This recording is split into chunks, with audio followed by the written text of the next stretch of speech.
আমার হাতে হচ্ছে 6 লক্ষ টাকা এবং বাইকের কাগজ। বাইকটা আসলে আমার জন্য কিনে নাই, আমাদের দর্শকদের মধ্যে থেকে যে কোনো একজনকে দেওয়া হবে এই বাইকটা। বাঙালি লোভী আমি, আপনি এটা কম বেশি সবাই জানে, তবে এতটা লোভী তা বোধহয় কেউ জানতো না। মুজাহের ভাই নামক এক ইতিবাচক কন্টেন্ট ক্রিয়েটর, তার ইউটিউব চ্যানেলে 2 মিলিয়ন ফলোয়ার।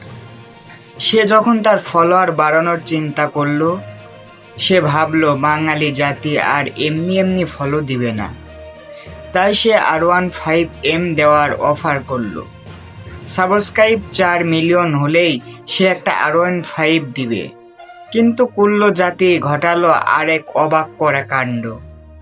একদিন পার না হতেই তার সাবস্ক্রাইব 3 মিলিয়ন, আর ফেসবুকে 8 মিলিয়ন থেকে 9 মিলিয়ন ছাড়িয়েছে।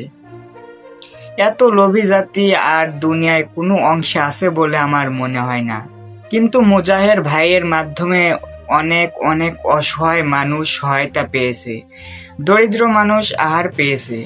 সেই হিসাবে মুজাহের ভাইকে এমনিতেই হেল্প করা, সাবস্ক্রাইব করা আমাদের নৈতিক দায়িত্ব, লোভে পড়ে নয়। তো আপনাদের কি মতামত অবশ্যই কমেন্ট বক্সে জানিয়ে যাবেন।